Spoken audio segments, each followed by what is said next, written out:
Well, good evening, everyone. If you could come in, please, we'd like to get our program underway.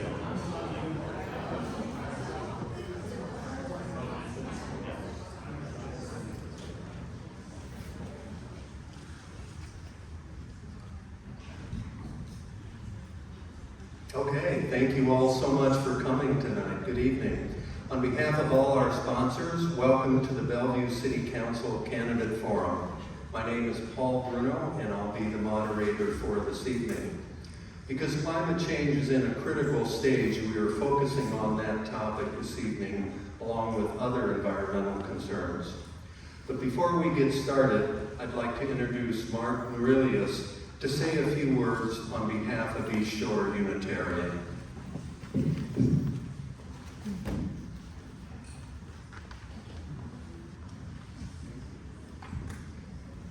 Good evening. Good evening. And welcome. My name is Mark Aurelius, and I love to bicycle on a day like today. Don't you all? I appreciate where we live here. So, on behalf of the East Shore Unitarian Church, Earth and Climate Action Ministry, I'd like to welcome you all to the Bellevue City Council Candidate Forum on Climate and the Environment. We at East Shore Unitarian Church acknowledge that this land is the traditional territory of the Coast Salish peoples.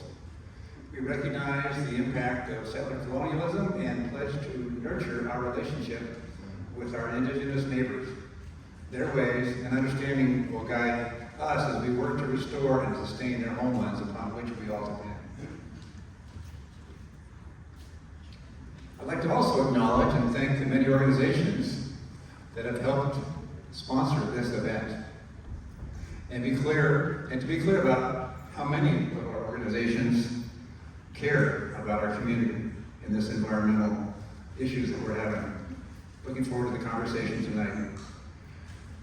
Some of the organizations that have sponsored tonight start off with and have been a strong, big role in what has happened tonight. The People for Climate Action of Bellevue, the Citizens Climate Lobby of Bellevue, 300 Trees, Complete Street Bellevue, Sustainable Ambassadors, Africans on the East Side, 350 East Side, Indivisible East Side, the First Congregational Church of Bellevue, East Side Audubon, Trees for Livability, and Orchard Gardens and Holy Cross. I'd like to acknowledge also the Indigenous Connection community within the East Shore community. And I want to thank Ralph Lutz, who is handling all the audio-visual, actually it's mostly audio today, but making sure our technology is working for all of us. And last but not least, most important message to you is if you're looking for a restroom, you go out the back door, and you take a left and a left, that's behind that wall. So, thank you. And thank you so much, Mark.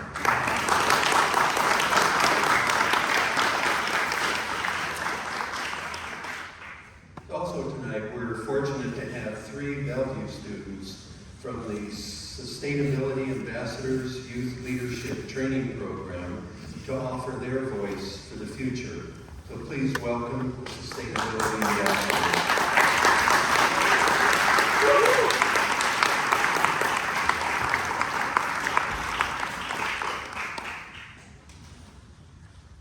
This upcoming city election has come at a crucial time when we are striving to secure a great Bellevue for our future generation. Hi, I'm Raghav Chaturvedi, representing Bellevue International School's class of 2028. Bellevue has reduced its greenhouse gas emissions by 54% since 2011, a step towards meeting our 2050 commitment of a 95% reduction. My high-energy consuming school will also have a net zero building, with construction starting in 2026. But the switch to energy efficiency doesn't have to be in schools only.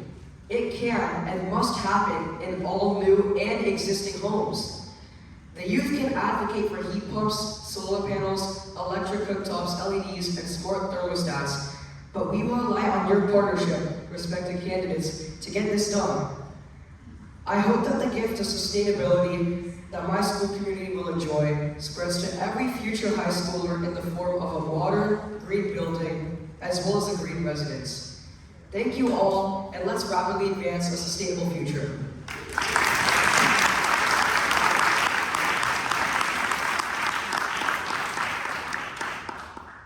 Good evening, fellow Bellevue citizens. This election is critical. This is our future. My name is Neil. I am in the 9th grade, and as a representative of the next generation, I care about the sustainable Bellevue we are all trying to create. As youth, we are leading by example with the carbon commute count.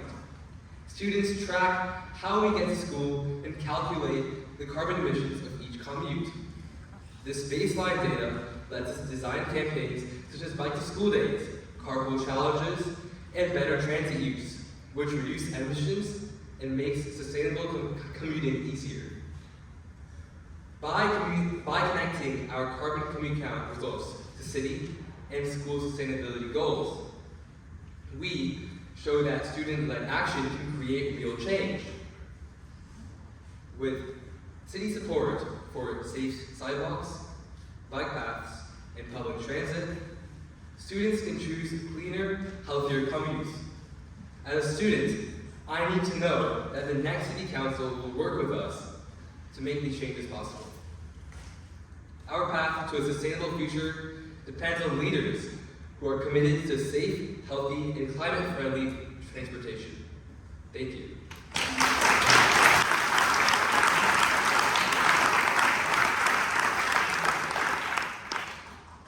Good evening, everyone. My name is Sana David. I am 16 years old, and I am a junior at Interlake High School. In 2 years, I will graduate, and I will be able to vote. But I can still use my voice right now by representing the youth and educating my peers, parents, and community. Sustainability means balancing our present needs with the needs of future generations. That is why engaging schools in the sustainability planning process is so important. The school district is also one of the biggest contributors to our collective carbon footprint, so we must be one of the biggest collaborators in this work. Bellevue School District only recently adopted a sustainability plan in 2023, so the support and collaboration of the City Council over the next 4 years will be especially crucial. As a student co-chair of the BSD Sustainability Committee, I need to know that our next City Council will be just as committed to climate solutions as we are. Our path as youth to a sustainable future begins with the vision and wisdom of our next City Council. My fellow ambassadors and I look forward to listening carefully tonight. Thank you.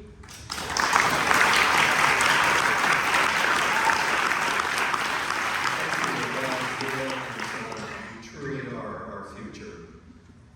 We're honored tonight to have both incumbent and new candidates joining us for our 90-minute session. So I'll just give you a brief introduction from your left to right.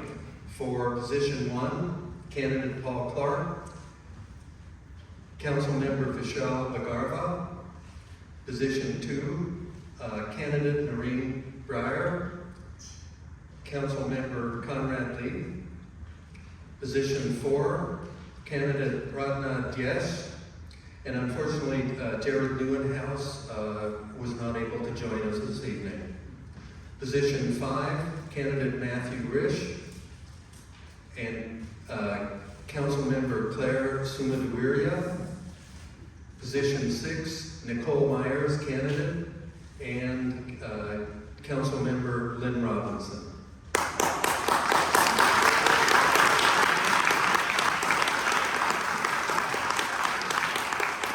We're recording the event this evening, so it's important to keep the background noise to a minimum if possible, so we can clearly hear what the speakers have to say.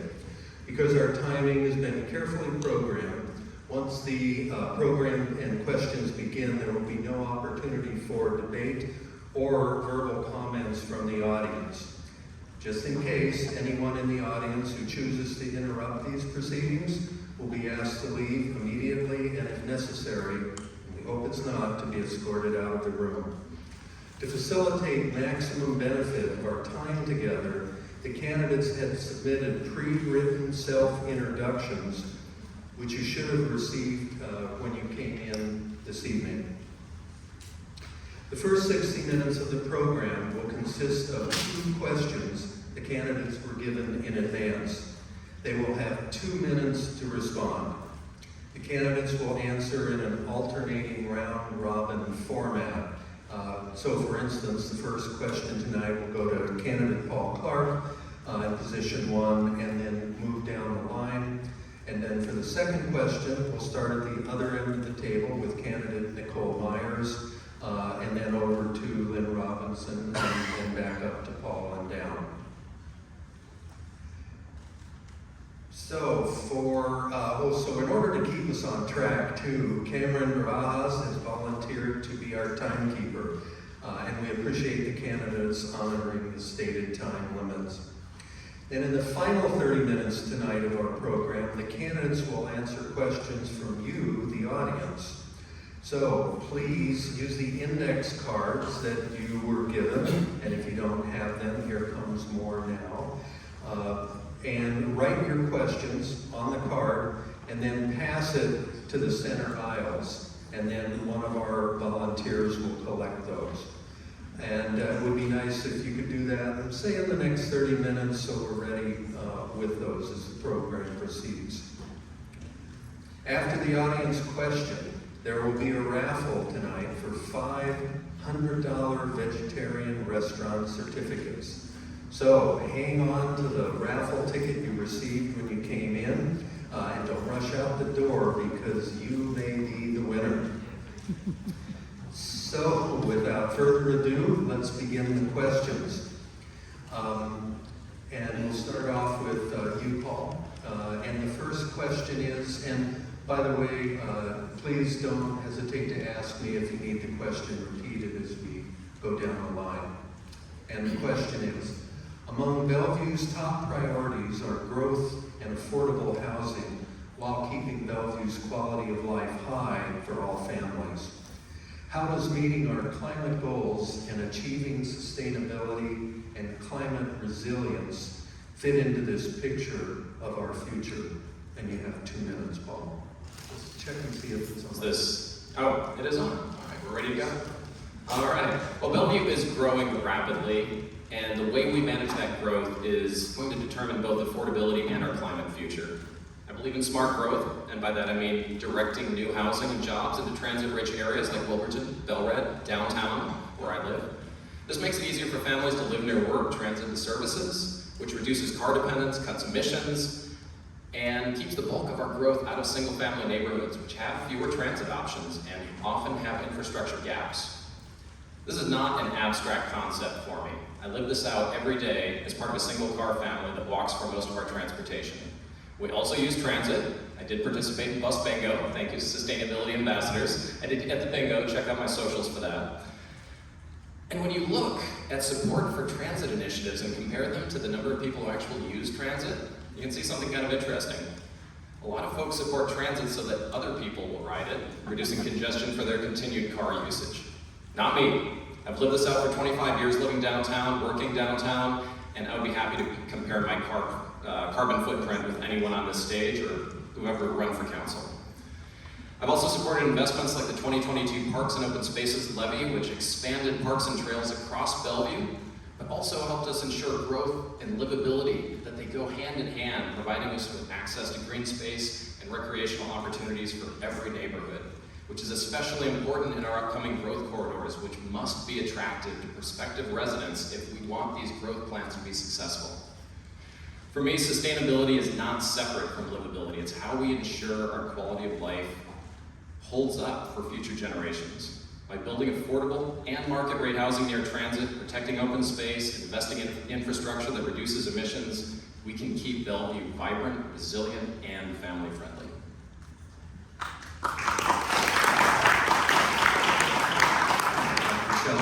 Yeah, thank you for the great question. For me, I would say smart growth is climate action. They are inextricably linked. There are really 2 components when we think about smart growth and sustainability, housing and affordability. It's buildings and transportation. Buildings contribute vast majority of our greenhouse gases, 44%. transportation 26%. When we think about buildings, starting there, really it's about finding the most effective strategies to reduce greenhouse gases. One of them is to try and do residential retrofits at scale. Things like heat pumps, emitting gas appliances. And we do that, and we have to find incentives to do that in a way that actually allows us to scale. Maybe using things like green banks, but you have to use the equity in your house to try and fund with low interest loans these retrofits as an example. But that's the idea. Municipal buildings and others also offer opportunities. The school district, we can build lots of LEED Platinum buildings. I was LEED accredited as a professional 20 years ago, but I would rather see the scale of retrofits happening than a few LEED Platinum buildings in Bellevue. Thinking about transportation, it's really about putting the right mix of uses together. Commercial, residential, office, to take vehicle miles off. It's really converting vehicle miles into pedestrian and bike trips. You can also do that by building higher density near transit. That's really important. So those are really key effective things. And over time, we should build out a really scalable EV infrastructure in Bellevue so we can get away from the combustion engine altogether. So those are the kinds of things that I think tie it together. So they're not separate, but housing development and growth is really how we get to sustainable outcomes. Thank you.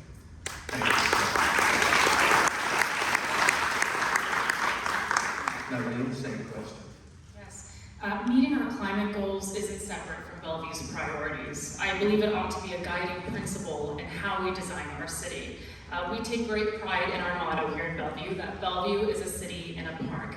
Environmental stewardship is not a competing priority, it is something we implement by design. We have to go back to our first principles here. And in Bellevue, this means getting the big things right. Buildings and transportation. Over half of our community emissions come from energy used in buildings, with another large share from vehicles. As we look forward in our comprehensive plan and begin preparing for the growth that we're about to endure, we have to first ensure that we balance this growth with our greenery. The two do not have to be antithetical to one another. We also have to expand our public transportation options. This is especially critical because Bellevue imports 89% of its workforce. And in more granular ways, we have to ensure we accelerate our efficiency and electrification because it ultimately cuts bills for our residents and homeowners while simultaneously cleaning the air. But more broadly, embedding environmental stewardship within our growth means that we develop transit-oriented growth, more homes near light rail, frequent buses, and safe walking and biking routes, and families gain options to live affordably without adding traffic or pollution. Climate resilience also protects what we love about Bellevue's city and the park character, investing in trees, green infrastructure, and cooler neighborhoods. This means protecting our tree canopy as well, making it equitable. I believe, as far as I understand, downtown Bellevue is only composed of 11% of Bellevue's tree canopy. We have to expand this. We also have to scale EV infrastructure as well throughout Bellevue. And in short, by embedding sustainability into housing, mobility, and infrastructure decisions, that is how we pass on a healthier city to the next generation. Thank you.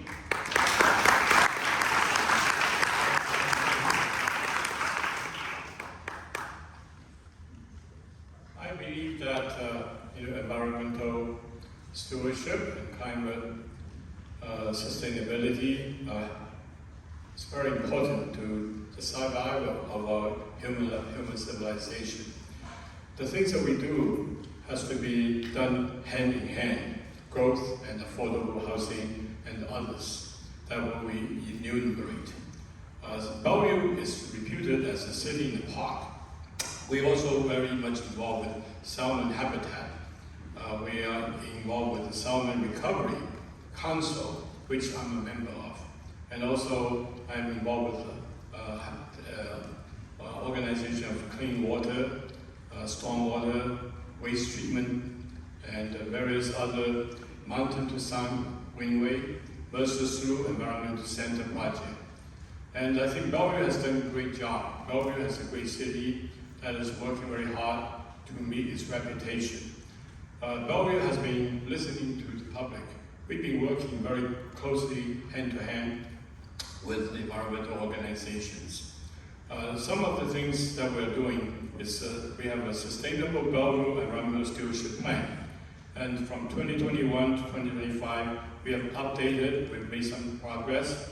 Of course, nothing's perfect. It's work in progress because it's a very, very important, very complicated project. It's not a project, it's really a lifestyle that we need to make sure that we accomplish. For the plan for 2024, we come up with a comprehensive plan for 2044.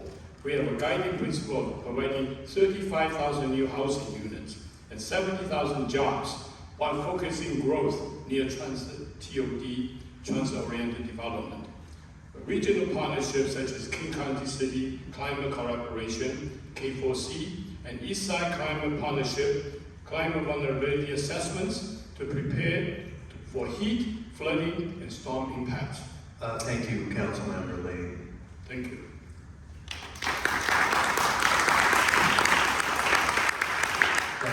Question. Thank you. I started my government career back in the Clinton administration, and at that time we were working to pass the Clean Air Act and then implement it. That was a long time ago, and as we've all heard, it's gotten worse. While we've improved regulations, the sea levels have risen, the temperatures have risen, and there's a lot of work to do. And so after 17 years, I'm back working to come back to government. So Bellevue's strategy moving forward is built on the understanding, it needs to be built on the understanding that growth, affordable housing, and a high quality of life must be sustainable. And so even though our comprehensive plan already commits to some dramatic targets, 35,000 new homes, 70,000 new jobs, focused growth near transit-oriented centers, all aligned with the 95% reduction in greenhouse gas emissions by 2050, we need to realize that climate action is not a luxury or a separate track. It's part of delivering what I call the abundance agenda. I don't know if you all have read the book Abundance by Ezra Klein. It's something that I very strongly subscribe to, and I think that we need to bring that kind of thinking and that policy making to Bellevue. It's about investing in green energy, clean infrastructure, transit, and walkable neighborhoods, while at the same time lowering long-term costs for family, reducing environmental risks, and making Bellevue more resilient to heat, flooding, and other climate shocks. So when housing is built near transit, as clearly all of us are talking about, it's near jobs, where buildings are energy efficient, and when we work to protect our natural systems, we also deliver livability and affordability. And if we fall behind on our climate goals, as we've already seen is happening here in Bellevue, the costs will compound, increased infrastructure damage, higher health costs, and more inequality.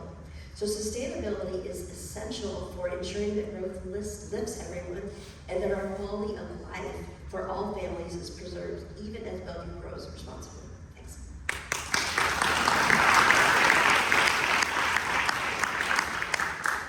Can you repeat that question one more time? Repeat the question. Sure can. Among Bellevue's top priorities are growth and affordable housing, while keeping Bellevue's quality of life high for all families. How does meeting our climate goals and achieving sustainability and climate resilience fit into this picture for our future? As someone who's a frequent taker of the bus, back when I was in college, I lived really close to Bellevue Transit Center. And as someone who has friends throughout Bellevue, I've seen these people not have access to buses as much, and I think it's really important that they do. Specifically, Westlake Sammamish Road, there's hardly any buses that go down there anymore. And so for the people who want to take transit, don't have the opportunities, I think it's important that we implement more buses in these areas. As well as most of these people have already said, putting places of housing near transit centers, whether that's near Bellevue College or near downtown. Yeah.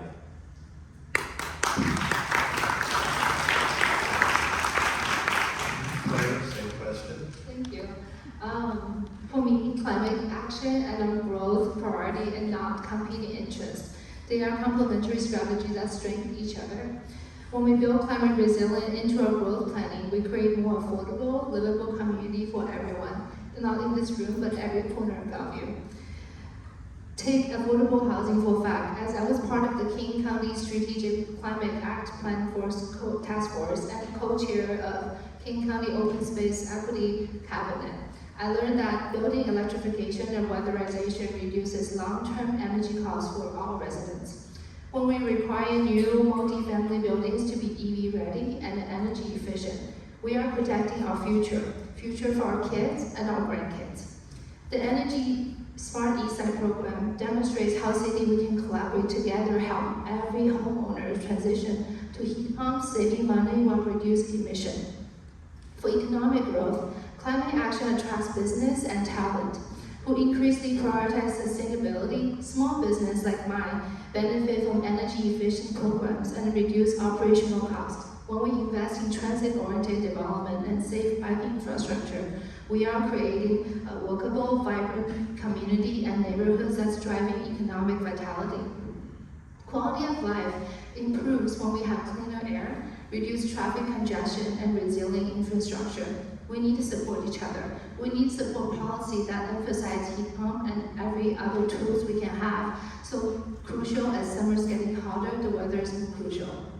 And then something that I believe truly is when we partner with utility and other cities, everyone should be made accessible to clean air transition because Bellevue should be more affordable, more livable, and economically competitive to everyone. Thank you.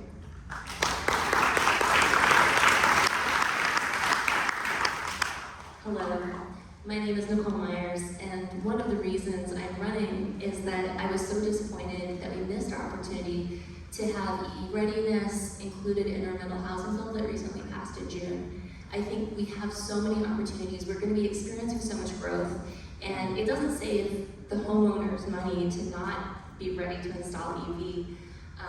When you look at what we're doing to create affordability, it's a combination of your housing costs and your transportation costs. Those are both in your budget, and your housing really determines what transportation expenses you have, how much time, how much burden it is on your life. It's so important that we create a future and build a Bellevue that is possible to live in sustainably. When I look at cities that have been successful, I see them doing all of the above. They're working on the middle housing, they're working on the apartments. I think just getting the timelines under control for the builders, Bellevue staff are working really hard on this already. I think we're going to see improvements there. I'm really optimistic. I'm also really optimistic about co-living. I think that's going to be naturally affordable to a premium experience, and you'll pay for it, but I think that's going to add a lot of density in places that are great for growth and will be wonderful to live in. I also think we can get the community involved in looking at those trade-offs between having high standards for new construction, like noise limits in our apartment sleeping areas, and also making sure that it's not too expensive to build and that we do get some good housing production. I think if there are things you've loved about places you've lived in the past, I hope you weigh in on the HOMA debate that's coming up with the Planning Commission right now. If you agree with me that we don't need to upzone near wetlands and streams any further just because we already have 8 units per lot now with middle housing, then you can get involved in the critical areas ordinance, which is coming up before Planning Commission in a week and a half, or week. So please get involved. Thank you.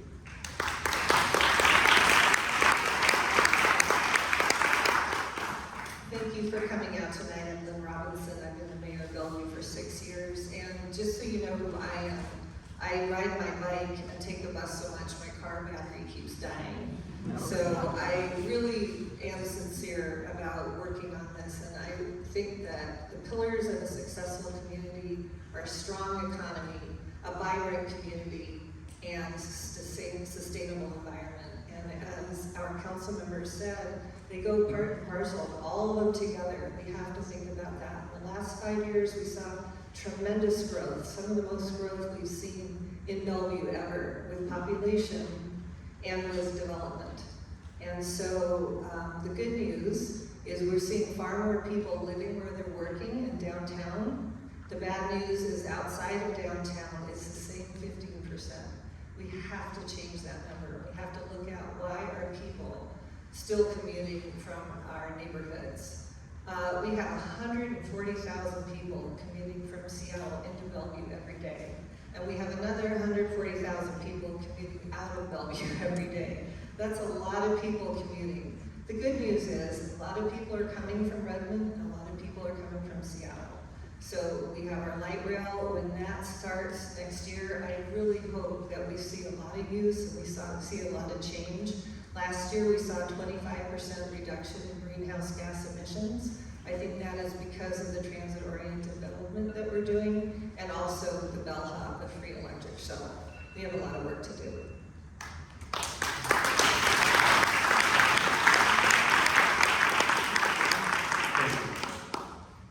All right, thank you, and that wraps up our first question. So we'll begin our second question down at the other end of the table, position 6. And Nicole, if you don't mind, we'll start with you.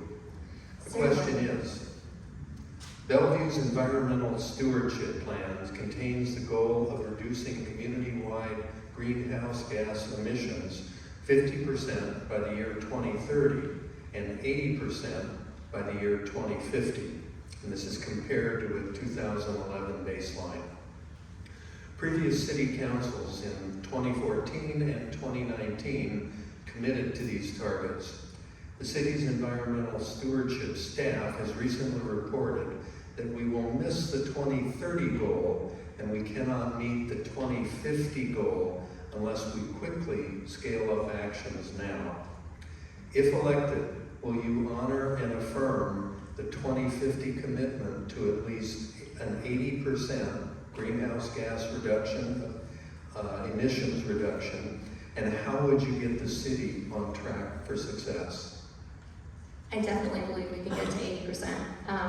I've been looking at Bellevue's environmental performance dashboard. It references building energy use, transportation energy use, including aviation. It doesn't include agriculture or construction, so that's important to keep in mind.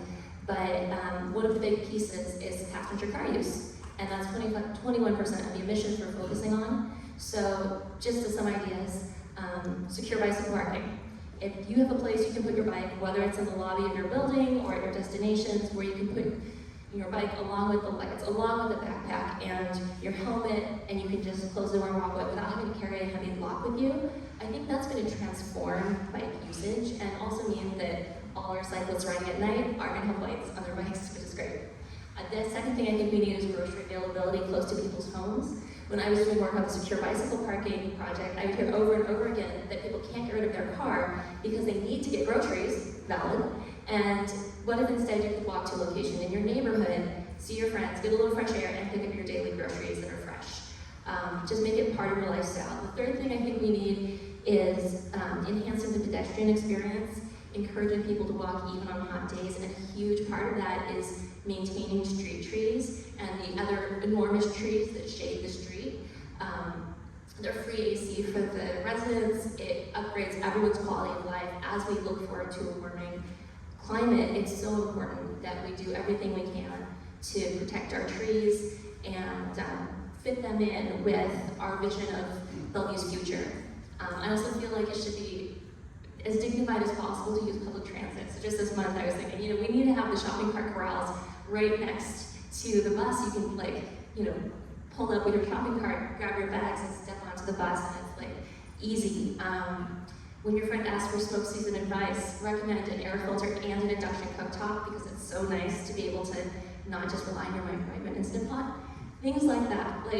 We have a future that looks wonderful, and there are wonderful things that are going to be our lifestyle in the future. Thanks.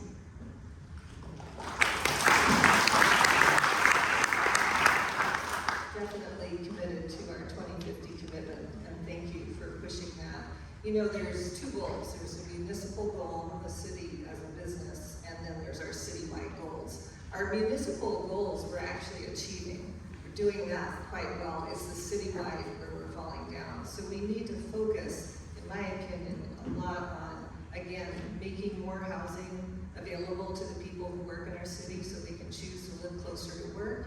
And then we need safer routes for our pet bike and alternative modes of transportation. And I would love to work with the sustainability ambassadors on how we can focus on safe routes to school and help me get kids walking and biking to school more. We have all these lines of cars, and we really should be turning those lanes into bike preference lanes so people have a safe place to ride their bikes to school. So I have open office hours. I welcome you to meet with me, and let's start talking about it. We have a lot of work to do.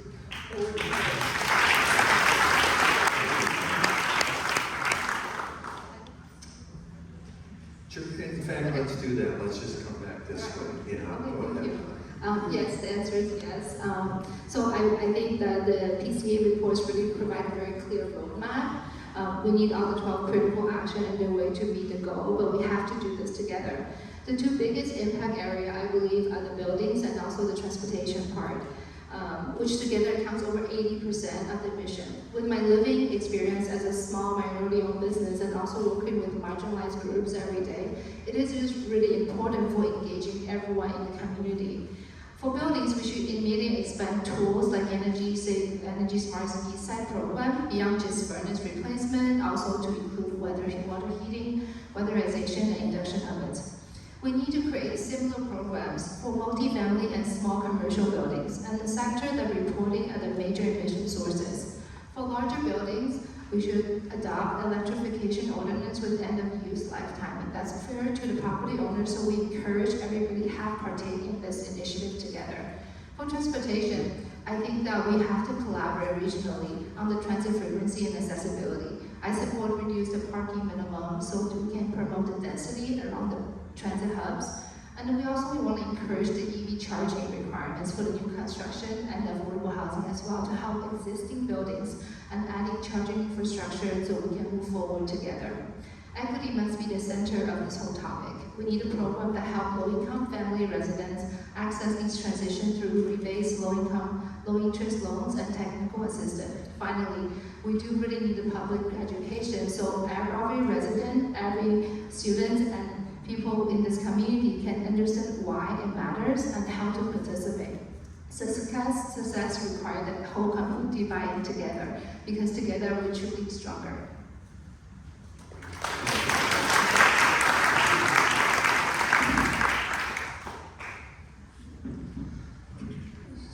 So I will not make a specific 2050 goal to reduce by 80%.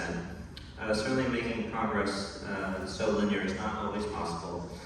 We have seen from plans of the light rail, which was supposed to finish in 2023, it took more years to fulfill this promise, as well as our goals that were supposed to be completed by 2030, being pushed back to 2035.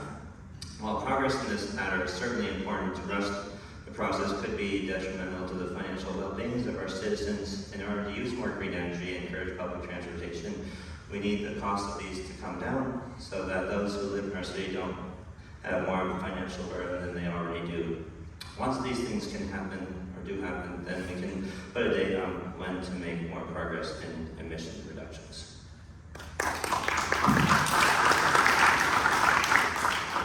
So right before moving back to Bellevue, we were in Switzerland for 2 years, and I arrived on the first day of school to drop my 5-year-old off at a Swiss school by car. And immediately, a few people ran out of the building and handed me this citation. And it said, it is unhealthy to drive your child to school. And it is unhealthy for our city and our school for you to ride by car. So I never made that mistake again. So we arrived by school by foot every day after that, and really that's a culture change, right? It's a mindset change of how we see our relationship with sustainability and transportation. And so yes, I would absolutely agree to honor that commitment. And I think the way that we do that is to set interim binding milestones to see whether or not we're on track, right? It's waiting several years to know whether we hit or miss is too far. So we need to have more milestones. And also, we need to focus on buildings and energy first, especially retrofits of older housing and commercial buildings. New buildings must meet very high efficiency and net zero standards. And also, land use and transportation alignment, as we all clearly agree on, ensure that growth is concentrated near transit, increasing walkable neighborhoods, and actually walking, not just for yourself, but for everybody, right? As somebody mentioned, that many of us consider it for everybody else, but not for ourselves. that citation reminded me that it's actually for us too. So we've been doing that. And so in addition to that, leveraging emerging economic sectors, so specifically supporting clean technology, renewable energy, life sciences, as identified in Bellevue's Economic Development Report. I think that's really important because Bellevue had just started an innovation project that is in conjunction with Bellevue College, I'm the chair of Bellevue College, and we've been working on piloting new technologies and how they apply specifically to Bellevue, such as clean energy, modular housing, and companies are on our campus piloting their technology. I have more to say, but I'm at time.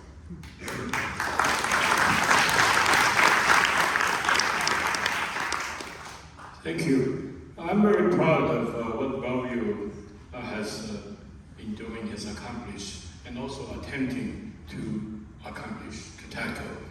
But of course, I always believe that there's more to be done. And action speaks louder than intentions. So I think having a way to track it is very important.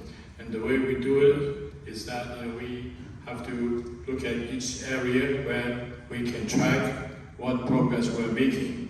One is, of course, greenhouse gas inventories, sector by sector tracking of different things like vehicle, miles traveled, mode share, and EV adaptation rates, and various other things. I don't want to go through the all because we don't have time to mention them. Performance indicators and dashboard, we have to make sure we understand what's going on. And benchmark, external validation, we have participated in the King County Cities Climate Collaboration, K4C for regional consistency, and use state and federal database, EPA, DOE. Then we have to make adjustments and iterations because emission inventories have a time lag, but we uses leading indicator to track progress. And summarizing is that Bellevue measures emission reduction success with GHG inventories, sector-specific data, regional partnership, and performance dashboard. Progress is evaluated with both long-term targets, 50% reduction by 2030 and 95% reduction by 2050, and short-term indicators. Of course, we don't know whether we can accomplish this because it's a very complicated thing, but we at least have to know where we're going. It's going to be database. We'll be adopting a system, changing it, revising it, listening to the public, see how we can have partnerships, how we can have corporations, so the city have to adjust strategies as new data and climate challenges emerge. Thank you.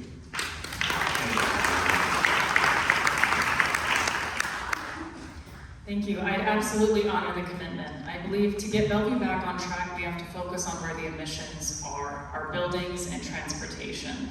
Buildings are over half of our footprint, so expanding the energy smart east side and creating programs to help multifamily and small businesses electrify will be key, and we have to do this systemically. This means more heat pumps, weatherization, and efficiency upgrades, and we can make it affordable leveraging public and private partnerships just like we did with affordable housing. On transportation, I am proud to be the candidate in this race that supports expanding public transit, where with all due respect, my opponent has voted against light rail and public transportation. I believe we have to make it safe and efficient to walk, drive, bike, and use public transit collaboratively. These modes are all very important. I also believe that there's low-hanging fruit with expanding access to EV charging with the new developments that we might see. New developments don't have to mean the loss of our greenery. I think if we focus on making our codes consistent and outcome-based, we can even protect our critical areas of Bellevue and also allow developers to incorporate our green spaces and natural areas in their designs like parts of Paris, France, or even have it as they've done in Florence, Italy. Preserving our tree canopy is also critical, but ensuring that we have equitable distribution is key as well. We have to focus on expanding our trees. And finally, none of this scales without resources. That's why I support leveraging partnerships with businesses and nonprofits. I think Bellevue really has a unique opportunity here and a unique advantage since we've got such a strong local economy. If we align our leaders, community, and private partners around the clear guidelines that People for Climate Action have provided, Bellevue can edge closer to our 80% reduction by 2050, and we can build a healthier, more affordable, and more resilient city for everyone. Thank you.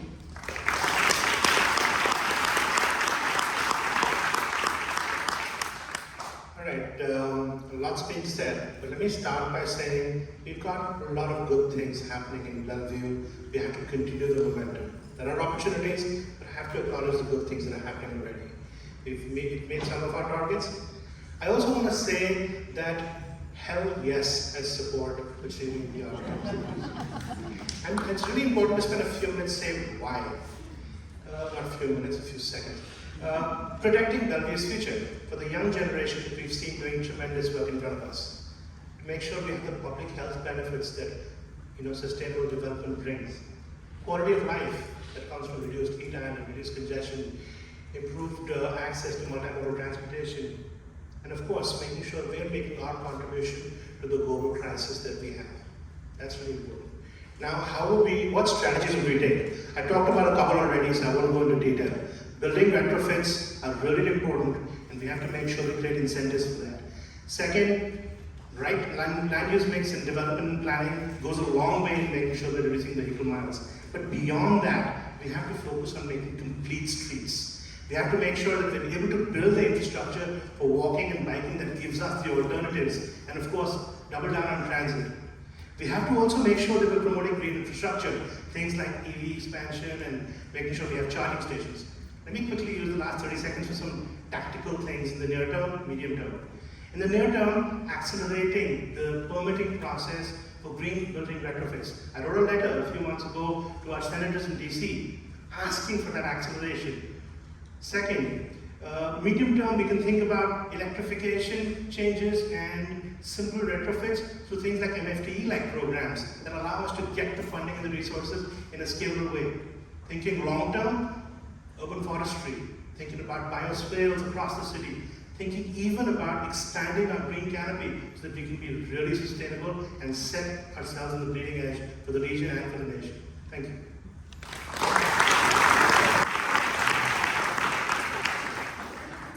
Yes, I will honor this commitment.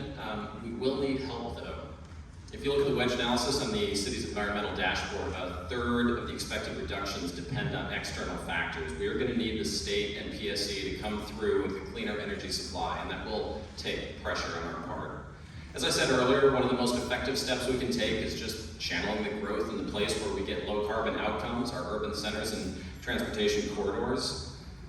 But we also need to accelerate energy upgrades in our buildings. As has been mentioned, and I don't need to belabor the point, efficient appliances, heat pumps, insulation improvements, and we need to ensure, as was also stated, that lower income families can afford this. There's an equity issue at stake there, and we need to make sure those programs are available to all. At the same time, we must expand and protect Bellevue's tree canopy, green space. Those investments that I've had so much focus on in my time at the Parks Board make our neighborhoods cooler, more beautiful, more resilient, and more livable. But there is one other area I just wanted to highlight where Bellevue can lead. PSC detects and fixes line losses in their natural gas distribution systems, but only on the utility side. Leaks that happen after the meter, inside homes and businesses, they aren't counted, they aren't determined, they aren't detected and fixed.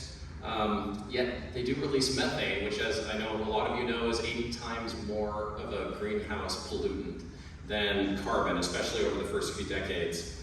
So I would create a city-run program that does offer residents free visits to check and fix these leaks, resulting in increased safety, lower bills, reduced emissions. And the real reason there is this won't show up in the metrics. This actually is not part of the answer to the question, but I think it's more important. It's an answer to the physics. I'm an engineer and I actually care about what's happening even more than numbers on a paper. So with that, I will close it out, but thank you.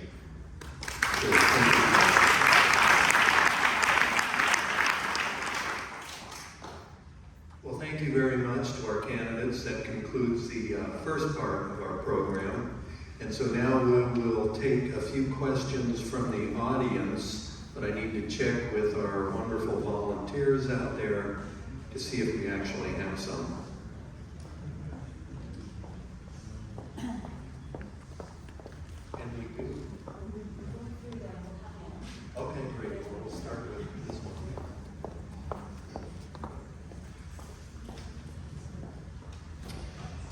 So for these questions, we'll change up a little bit and Bronya, we'll start off with you, if you don't mind. And this will be about a 1-minute response. That'll give us time for a few more questions as we go. Okay.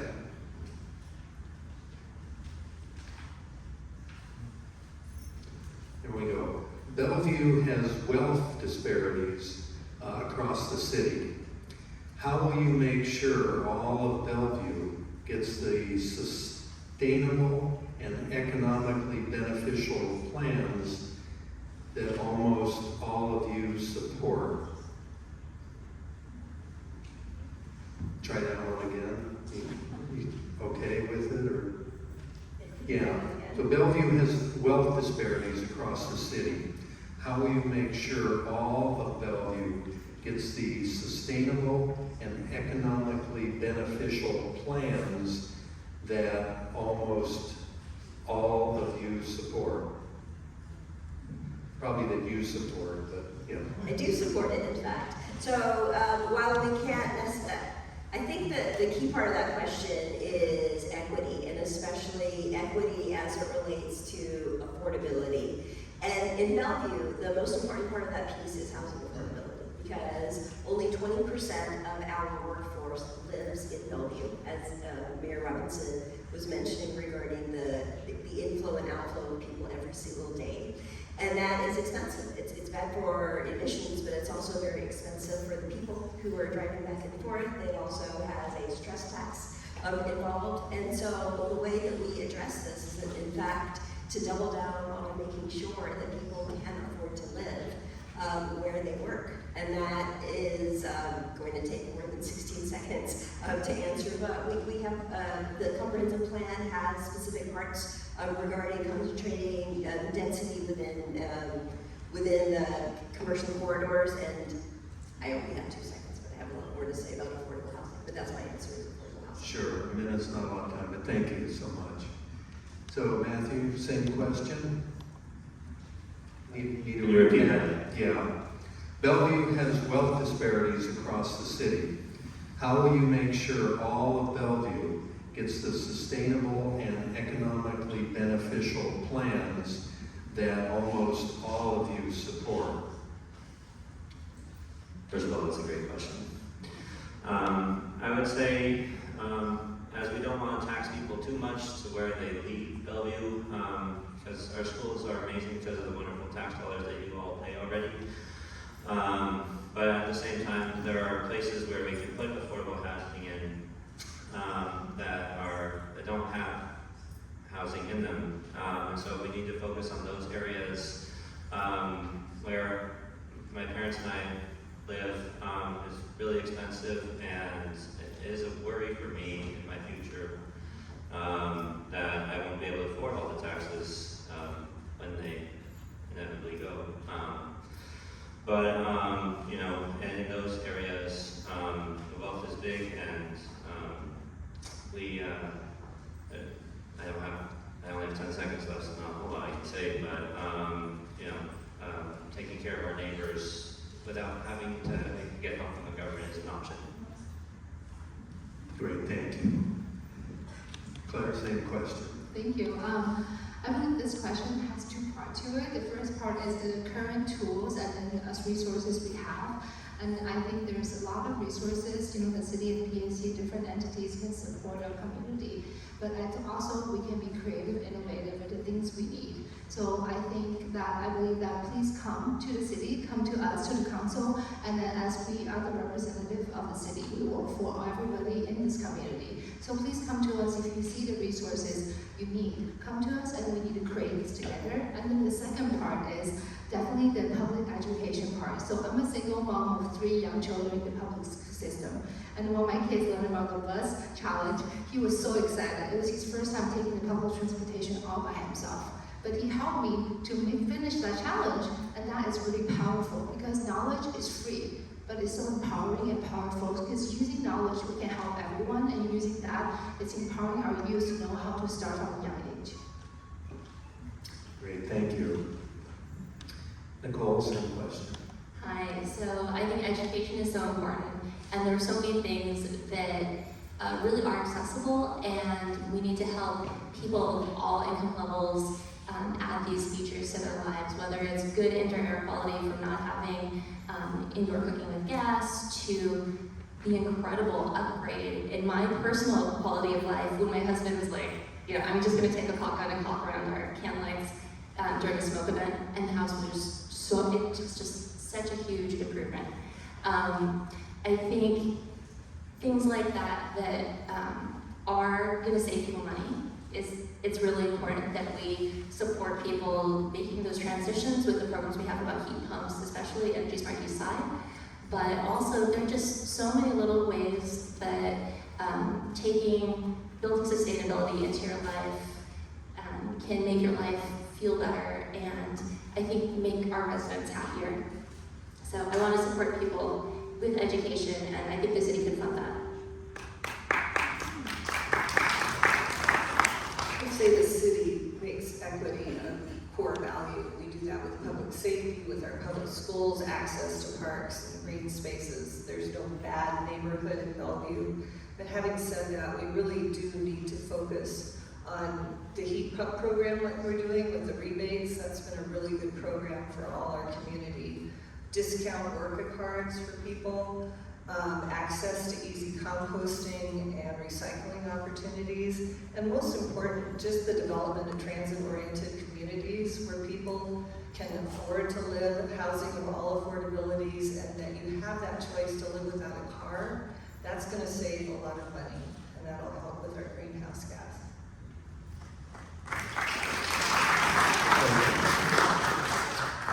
Paul, same question. Okay, well, the urban planning approach that so many of us up here have espoused is actually an engine for producing more affordable housing while simultaneously reducing emissions, and so that actually is a win-win on both approaches, or on both sides of that.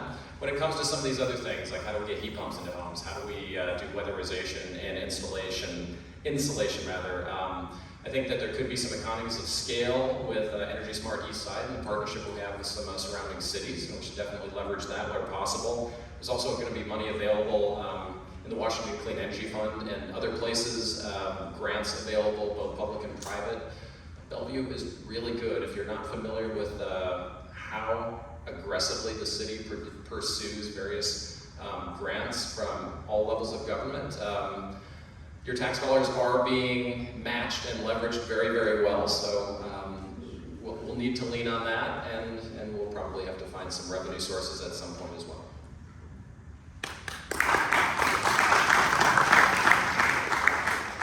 Yes, I agree. Bellevue is doing really well. There are a few things when you think about wealth disparity and some of the actions we can take. There's a really good spread of things we can do. I want to start with what we've talked about, push for affordability and housing diversity. It allows for different housing, for different needs to come into the city, and that's really important when we think about equity. Another thing is really important is transportation, and we've talked about this as well, but making sure people have access to high quality jobs without spending a lot of time trying to get there. It creates opportunities for families that don't have that right now because they spend so much time commuting to their work or finding opportunities. Transportation and transit is really important for creating equity. The third thing I think is critical is digital equity. I think in today's times, there are so many people who take digital access for granted, and there are people who don't have it. And we have to make sure that we're delivering digital equity across the board for every child, every family in the city. That creates the gap, bridges the gap.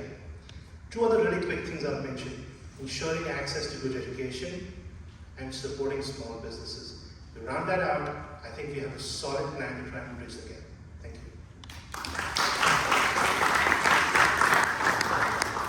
I think this is a fantastic question. On a more grassroots and fundamental level, I think we have to expand affordability through increasing the housing supply, like many of my other colleagues here just said. But we have to leverage partnerships with businesses and nonprofits like we historically have here in Bellevue. For instance, I think Amazon set forward $100 million towards affordable housing. So we have, again, like I mentioned, this unique benefit here in Bellevue that we can put to good use. And that looks like expanding Energy Smart Eastside, which has volunteers whose entire capacity is actually dedicated to assisting families and implementing these kinds of green solutions. I also believe that regional collaboration is also key. Data has shows that when we collaborate regionally, we can help alleviate some of these cost of burdens that we'll inevitably experience. Thank you.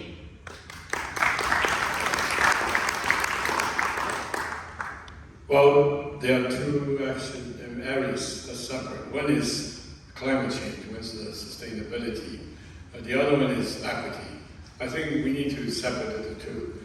Often, everything we do, that needs to involve equity. So we can do housing, we can do job, we can do employment, accessibility, education, opportunity to have a good job. All these are important because we should do that as a part of what we believe, part of what we do.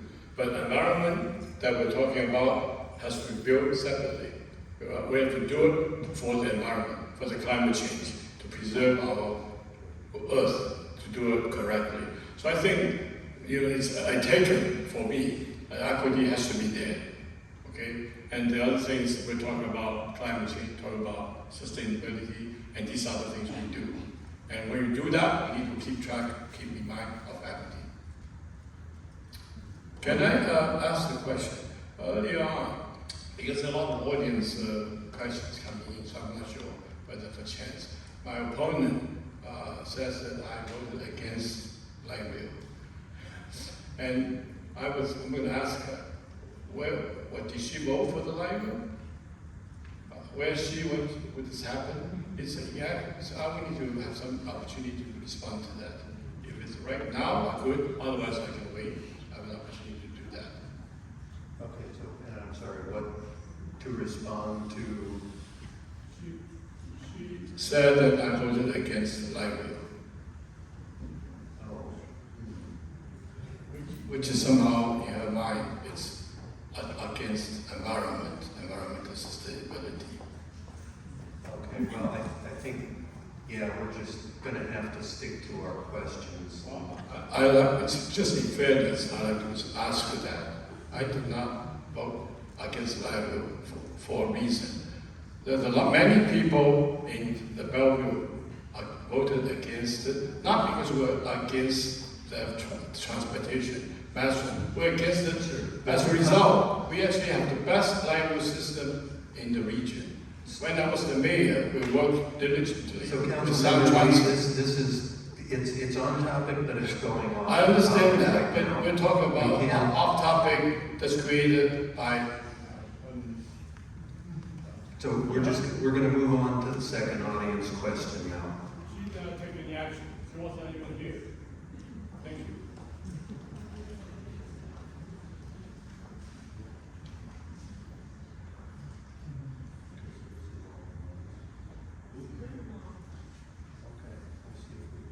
We combined several questions for this, so excuse it being long. Okay, so we're going to see if we can make sense of this here. And so what I think we'll do is, Mayor Robinson, okay, if we start with you on this one? We'll see how this one goes. It's long. You all mentioned increasing multimodal types of transportation, such as transit and bike paths. How do we ensure that we move forward with steps such as a plan for safe bike paths, which was recently voted down? What about transportation options for seniors? And how would you create a culture that centers around public transit, biking, and walking? I think that's the operative sentence there. Is that okay?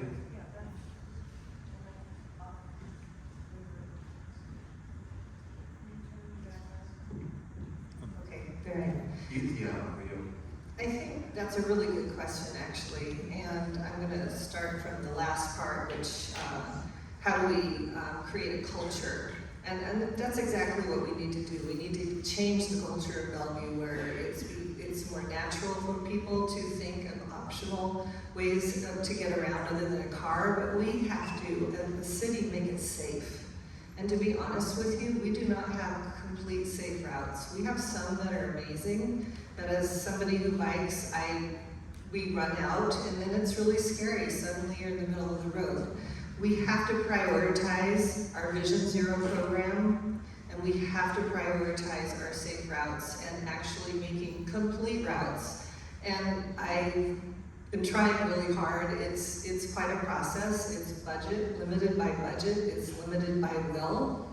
And I think the best thing you can do really as a community is to write to the council and talk about how important it is and specify particular routes that you want to see completed so that we can prioritize things. That's what I would ask that you do. And I hope that answered the other ones. Transportation options for seniors. Have you been on East Trail? I think that's amazing. And in Denmark, I rode a 3-wheel e-bike, and I thought that was the greatest thing. And so that will be my option.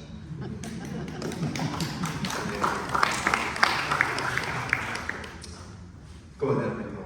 Hi, so when we talk about plans for bike paths, I have to say I did not think it could be as terrible as it turned out to be this summer. I know the Transportation Department has been wrestling with this $157 million shortfall in the transportation budget, and that pushed a ton of Bike Bellevue projects to sometime after 2044. I did not think I was going to see that on a map.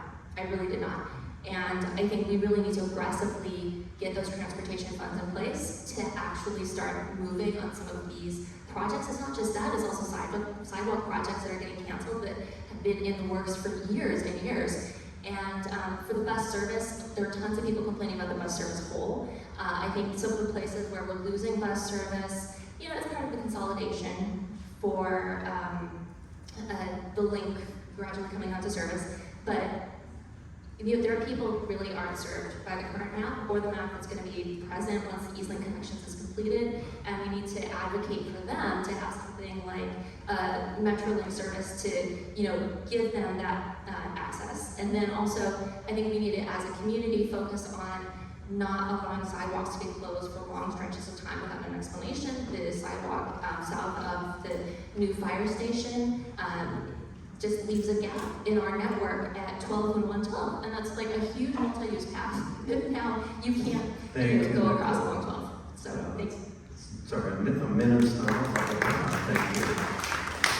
Obviously, it's a great question. We cannot get enough. For me, I believe the safety of biking is very important, and also it's very personal. So the last time I ride a bike is about, I would say 20 years ago before I even had my children. And I actually had a near-to-death experience saving a child at DC because it was in downtown area that was not safe to bike. So my dream is one day that, East Trail and every bike lane here is going to be safe for somebody who, like me, afraid to ride a bike. And hopefully I can ride a bike with my 3 children. That's why I'm on the advisory board for East Trail, and then that's an area I felt that's going to be first place I'm going to feel safe to ride a bike. And secondly, for the senior biking experience, my dad, he's in his 70s. And English is his first language, but he started taking the bus because my mom's not home driving him. And he's taking his sweet time because he's retired. For somebody like my kids, it would be really amazing if there's more lines, there's more time, and then we can provide some resources for that. That will be making every senior able to ride the bus.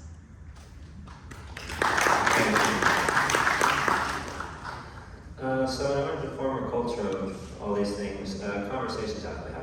So that's why I'm grateful to be here, to talk to all of you about how we can change that, because it starts with our neighbors. As someone who grew up biking, however, not in Bellevue, most of the time in Redmond, we could learn a lot from Redmond, I think, because there's many wonderful paths there that are safe. And for seniors, my parents are also in their 70s.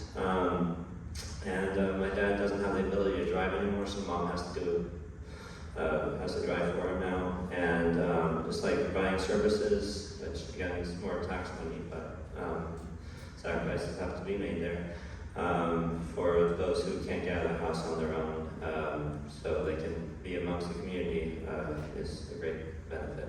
Thank you. We need to prioritize Vision Zero, and we need to implement Bike Bellevue. It's It's not that we need to study it to figure out where the bike paths need to go. The city's already done that, so we need to implement what we said we were going to do. I was also, like Nicole really said, whenever the council watered down the Bike Bellevue program rather than do it, and I understand that it was for budget reasons, but it's really important for safety. We have bike paths that are beautiful, and then you get to an intersection and there's nothing, and it's too dangerous to have certain parts that are safe and certain parts that are dangerous. Who would like that? I don't let my kids do that, and they're 22 and 23 now. Maybe they do things without me doing it.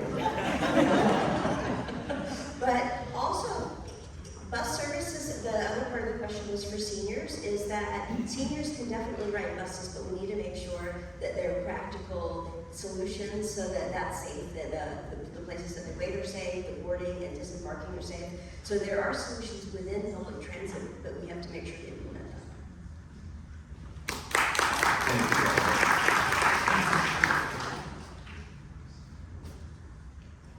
Well, I was raised in Hong Kong, and we rode everything on public transportation, buses, trains, trams, and so we don't have the luxury of having cars.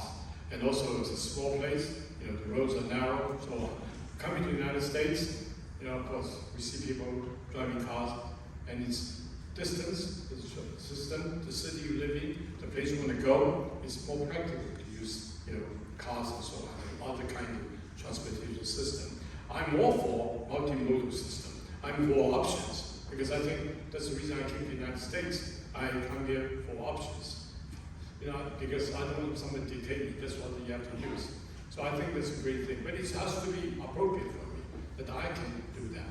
And I think in this area, we can design the city to do it so, to do that, we have to do it safely, as Member mentioned. I'm very much support Vision Zero. That's going to be important. It's not protecting everybody, either driving car, riding bike, or walking. So we need to do it the best we can. So we've got lots of way to go, lots of things to do. But it has to be done appropriately, safely, and feasibly. Thank you so much. I think this is a great question. So only about 30,000 people in Bellevue vote, even though we've got 80,000 registered voters. And I'm really proud of my campaign because we're mobilizing new voices for the first time, especially in the Russian-speaking communities. Russians, Ukrainians, Armenians, Uzbekis, Belarusians, and other immigrant communities. I don't want to generalize, but as I'm engaging with these leaders, I hear a common theme. In countries, in many of the countries that they come from, public transit wasn't just an option, it was a part of their daily life. They miss that convenience and that reliability. If we build a system here in Bellevue that is efficient, frequent, and dependable, people will naturally start to use it. Because I personally hate waiting on 148 for 45 minutes just to get to that Trader Joe's, it drives me crazy. If the service is there, the culture will follow. And I think our job as leaders is to create those conditions where taking transit feels like the obvious, easy choice. And I do want to be clear here and reiterate, my opponent was the one that did vote against light rail in 2017. That did happen. And so it's important that we acknowledge the facts on this as well. And with that, I'll say thank you. Thank you. Okay, thank you, Naren. So, when I grew up in Hong Kong, I grew up in Delhi, and I grew up biking everywhere. And if you've been to Delhi or that part of the world, you know that's interesting. So, I think this is a great question. I think the first thing is creating the infrastructure, complete streets. That helps us make sure we have walkability, we have the infrastructure for biking. If that doesn't happen, how do we do this? 2, safety. So I do support Vision Zero. I also think putting eyes on the street and making sure land use is a component of that is really important to safety. And I also think when you think about us spending 5 years in the Planning Commission before this, the mix of uses is really important. Number 3, I would talk about Bike Bellevue, and there are opportunities. When we think about private development, we can think about incentivizing development of bikes in amenity zones, wider sidewalks, and lastly, when we think about things like bellhop for seniors, we could, over time, think about Zoox-like facilities or infrastructure that provides autonomous access, autonomous vehicle access for the very ultra last mile requirements. Thank you.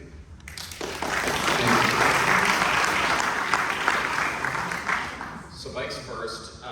If you've seen the path on Northeast 12th, that's actually not too far from where I live, and that's the kind of vision I see for how we should be building out bikes like to see more grade separation because I do think safety is the biggest concern. We have opportunities in Bellred and the Wilburton CAC to build those into the system and not try to retrofit them.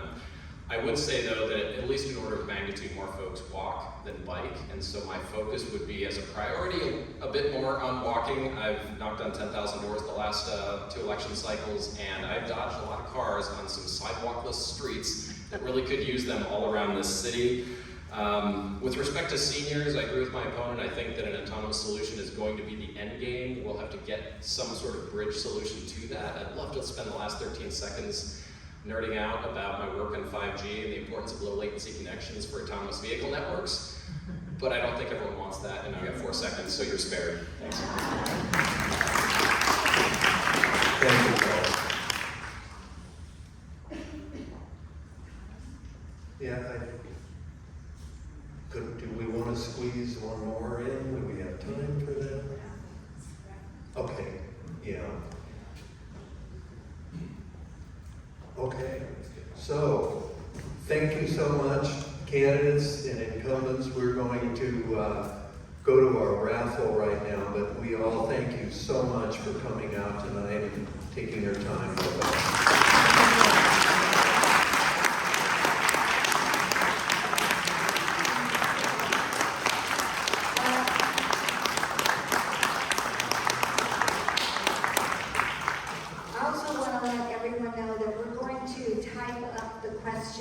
That we did not get a chance to ask and hand them to all of you. You'll get copies of those questions.